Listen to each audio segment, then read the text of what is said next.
పట్టడానికి కూడా ఆధారం కాదు. అయినప్పటికీ దేవుడు ఆయన కృప చొప్పున నా కృప నీకు చాలా ఉన్నట్టు నన్ను నిలబెట్టుకున్నాను కదా. అయితే నా సాక్ష్యం క్లుప్తంగా పంచుకోవాలి అంటే, నేను పుట్టింది, పెరిగింది, చదివింది అంతా కర్ణాటక స్టేట్లోనే. పుట్టింది నార్త్ కర్ణాటక అయితే చదివిందేమో బెంగళూరులో, సౌత్ కర్ణాటక. అయితే నన్ను దేవాది దేవుడు తన రక్షణ చొప్పున మరి ఆయన మార్గంలో నేను నడవాలి అనేది ఆయన ప్రణాళిక ఉందో ఏమో తెలియదు, కానీ మోస్ట్లీ గర్భంలో పుట్టినప్పుడే నన్ను ఎన్నుకున్నట్టున్నాడు. అయితే ఇక్కడ హైదరాబాద్కి నన్ను దేవాది దేవుడు తీసుకురావడం, అంతకన్నా ముందు ఢిల్లీలో కూడా నేను 6 నెలల కంప్యూటర్ టీచర్గా పనిచేశానండి. మరి హైదరాబాద్కి దేవుడు మరి పని నిమిత్తం తీసుకొచ్చాడు. ఇక్కడ వెంకటరావుని పరిచయం చేసి మరి ఆయన్ని మ్యారేజ్ చేసుకోవడానికి దేవాది దేవుడు చూపించాడు. అంతేకాకుండా మరి 3 పిల్లల్ని దేవుడు 2015లో ఒకరిని, 17లో ఒక బాబుని, మరి 20లో కరోనాలో టైంలోనే పాప కోసం అయితే అందరూ ప్రార్థన చేశారు. దాన్ని బట్టి పాపని దేవుడు బహుమానంగా చేశారు. అయితే నేను 2019లో జూలై 9న నేను నా భర్త ఇద్దరు ఒకసారి మరి రక్షణలోకి నడిపించబడ్డాం. దేవుడు మాతో మాట్లాడింది ఏంటంటే, నీవు యెషయా గ్రంథం 48వ అధ్యాయం 17వ వచనంలో మరి ఉంటుంది కదా, నా ఉపదేశంలో నీకు తెలియజేసేదను, నీవు నడవవలసిన మార్గంలో నేను నిన్ను నడిపించదను అని చెప్పి దేవాది దేవుడు ఎందరో దైవజనుల ద్వారా మాట్లాడుతూ వచ్చిన కారణాన్ని బట్టి మరి ఆ యొక్క మాటలు నన్ను తాకిన మరి రీతిని బట్టి మరి నేను హైదరాబాద్లో ఒక దైవజనులు నాకు పరిచయం అయ్యి ఆయన మినిస్ట్రీలో అప్పుడు నడిపిస్తూ వచ్చాను. అయితే ఆయనకి గత 7 సంవత్సరాలు ఉంటాయి. ఆయన ద్వారా నేను బాప్తిజం తీసుకున్నాను.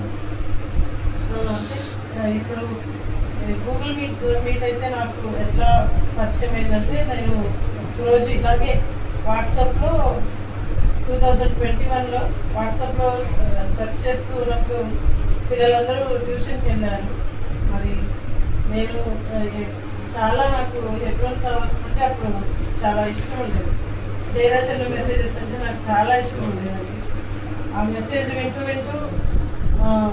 నేను ఉంటే ప్రార్థన చేసుకునేదాన్ని.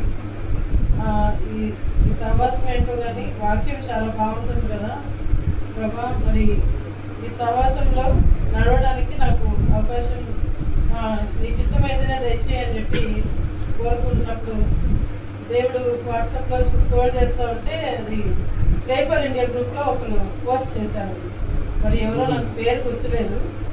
అప్పుడు ప్రే ఫర్ ఇండియా గ్రూప్లో మరి ఎవరైతే పోస్ట్ చేసేవాళ్ళో మన వాళ్ళు ఇక్కడ ఉన్నట్లయితే ఖచ్చితంగా వాళ్ళకి గుర్తొస్తుంది. అయితే అంటే గ్రూప్లో పోస్ట్ చేయడం ద్వారా మనం ఇట్లా బలపడతామని నేను అప్పుడు నేర్చుకున్నాను అనమాట. నేను యవనస్తుల కూడికి ఒకటే ఇప్పుడు మండే జరిగేది కదా గూగుల్ మీట్లో. అప్పుడు నేను అనుకున్నాను, ఇదేదో యవనస్తుల కూడికి చాలా బాగుంది కదా అని చెప్పి, వింటానికి బాగుంది, యూత్ మీటింగ్ అని రాస్తుంది గూగుల్ మీట్లో అని చెప్పి నిజంగా ఆ తమిళ్ కూడా చాలా బాగా రాశారండి. అప్పుడు యవనస్తుల కూడిక పలానాలు పరిశీలన చేస్తున్నారని చెప్పి రాస్తుంటే దానికి ప్రేరేపించబడి నేను లాగిన్ అయ్యాను అనమాట. అయితే లాగిన్ అయినప్పుడు నేను ఆ ఫస్ట్ మెసేజ్ విన్నది టైటస్ అనేది. అయితే అప్పుడు అన్న నేను బాప్తిజంలో సాక్ష్యం ఇచ్చిన దానికంటే గొప్పగా అన్న అడిగారు అనమాట. ఎవరైతే మరి మిమ్మల్ని మీరు మీ హృదయాన్ని యేసుకి ఇవ్వాలి అని కోరుకుంటున్నారో వాళ్ళు హ్యాండ్ రైజ్ చేయండి, మీకోసం మేము ప్రార్థన చేస్తామని చెప్పి ఆల్టర్ కాల్ ఇచ్చినప్పుడు నాకే తెలియకుండా నేను హ్యాండ్ రైజ్ చేశాను అనమాట. అప్పుడు ఎంతో ప్రార్థన చేసినప్పుడు అదే రీతిగా అప్పటి నుంచి ఇప్పటి వరకు దేవుడు ఎక్కడ మరి ఏ ఆటంకాలు వచ్చినా కూడా ఏం వచ్చినా కూడా నిలబెట్టుకుంటూ వచ్చాడు. మరి సాక్ష్యం కాదు కానీ నేను ఇట్లా నించొని మాట్లాడాలన్నా నాకు చాలా భయంగా ఉండేది. ఫస్ట్ టైటస్ నాకు సాక్ష్యం చెప్పడానికి అవకాశం ఇచ్చినప్పుడు ఏదో చిన్నపిల్లలాగా వచ్చిరని సాక్ష్యం చెప్పానమాట. ఇలా ప్రిపేర్ అవ్వాలి, మంచి సాక్ష్యం చెప్పాలి అని కూడా నాకు అసలు తెలియదు. ఆ అవకాశాన్ని బట్టే దేవాది దేవుడు ఇంతగా నిలబెట్టుకుంటూ వచ్చాడు. మరి అదే రీతిగా ఇల్లు కావాలని చెప్పి గూగుల్ మీట్లో అందరూ ప్రార్థన చేశారు. నేను జాయిన్ అయిన దగ్గర నుంచి మరి నేను ఇట్లా ప్రమోషన్ కోసం, ఇల్లు కోసం, మరి మొన్న మా అత్తమ్మ బాగోలేనప్పుడు కూడా అందరూ అన్నిటి గురించి ప్రార్థన చేశారు. ప్రతిదీ దేవుడు సక్సెస్ చేస్తూ వచ్చాడు అన్నమాట. ఆ ప్రమోషన్కి అయితే నేను నా భర్త అసలు అరవలాం కాదు. మీరు నమ్ముతారు నమ్మరు కానీ విజయవాడ జోన్లో మరి నా ఒక్కదానికే లేడీకి వచ్చిందనమాట. అసలు చాలా కాంపిటీషన్, పెద్ద కాంపిటీషన్ ఉందండి. ఒక 9 మెంబర్స్ వాళ్ళు సెలెక్ట్ చేసింది. దానికోసం ఈజీగా 1000-1500 మంది కాంపిటీషన్ చేశారనమాట. వాటిలో దేవుడు నన్ను నిలబెట్టుకుంది అంటే ఒకటి దేవుని కృప, రెండోది గూగుల్ మీట్లో చేసిన ప్రార్థన. మరి ఆ ప్రార్థన ద్వారానే ఇంత గొప్ప హౌస్ దేవుడు దయచేశాడు. అసలైతే వాస్తవానికి గృహప్రవేశం అప్పుడు మిమ్మల్ని అందరినీ ఇన్వైట్ చేయాల్సింది. అది సడన్గా ఒక వారంలోనే ఫిక్స్ అయ్యేసరికి, అయినా దేవుడు వారంలో మనం థ్యాంక్స్ గివింగ్ మీటింగ్ ప్లాన్ చేసాం. వారంలో ఇంతమందిని దేవుడు సమకూరుస్తాడని అనుకోలేదు. నిజంగా నాకైతే చాలా ఆశ్చర్యంగా ఉందండి. కుదిరితే దేవుని చిత్తం అయితే ప్రతి నెల ఒక్కొక్కరి ఇంట్లో ఇలా జరిగితే ఇంకా బాగుండేమో అనిపిస్తుంది.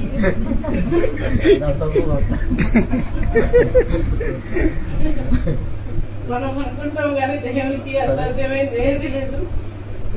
మనసు చెడగొడుతుంది.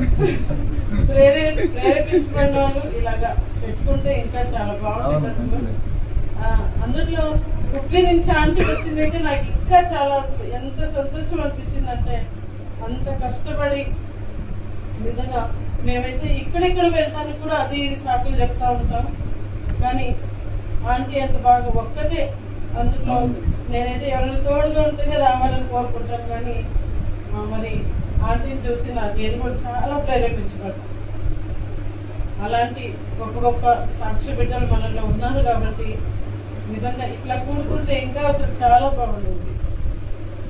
మరి దేవుడు చాలా టైము మరి తినేసాము కానీ దేవుడు ఇంత గొప్ప కృప ఇచ్చినందుకు మీరందరూ ఏమనుకోకుండా ఇక్కడ అందరూ పరిచయం చేసినందుకు ప్రతిదీ నేనైతే ఒక ప్లేట్ కూడా పుట్టుకోలేదు, మొత్తం అక్క వాళ్ళే చేశారు. మరి ఏ ఫ్యామిలీలో కూడా సొంత వాళ్ళు కూడా చేయలేదు. సొంత వాళ్ళు ఏంటి, ఒక్కొక్కసారి మనం వెళ్ళే సంఘం వాళ్ళు కూడా చేయరు.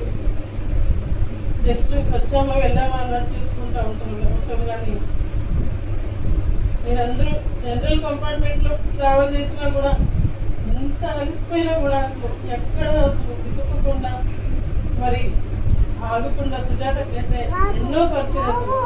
మరి ఇంకా శ్వేత వాళ్ళు అయితే నిన్నే వచ్చి అక్క వాళ్ళు పరిచయం చేయాలని శ్వేత మోసెస్ ఇద్దరు మరి అక్క సేవకురాలు అయినప్పటికీ కూడా ఇక్కడ వాళ్ళకి వచ్చి ఇల్లు ఇవ్వడం అన్నీ ఉండి మా పనులు ఇవ్వాలే హ్యాండ్ ఇచ్చారు.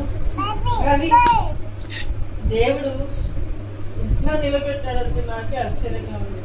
దేవుని ఆశ్చర్య కార్యములను అందరూ చూడరని నేనైతే నిజంగా దావీదు వారు అందుకే రాసినట్టున్నాడేమో. ఇక్కడ జరిగిన కార్యాలు నిజంగా చాలా గొప్పవండి. అసలు మర్చిపోలేని కార్యాలు దేవుడు చేస్తూ వచ్చాడు. ఇదే రీతిగా మళ్ళీ మనం దేవుని చిత్తమైతే నూతన సంవత్సరంలోనూ లేకపోతే అందుకన్నా ముందైనా మనందరం మళ్ళీ ఇలా కూడుకుందాం, మళ్ళీ ఇలాగే కూడికి పెట్టుకుందాం. ఏదో నాకుండి మాత్రం చేయట్లేదు, నేను కూడా అప్పుతోనే ఉన్నాను.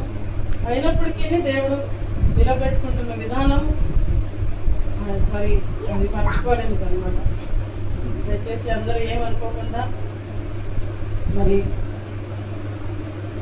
ఇంకా ప్రేమ విందు అంతా చక్కగా జరిగేటట్లుగా ప్రార్థన చేయండి.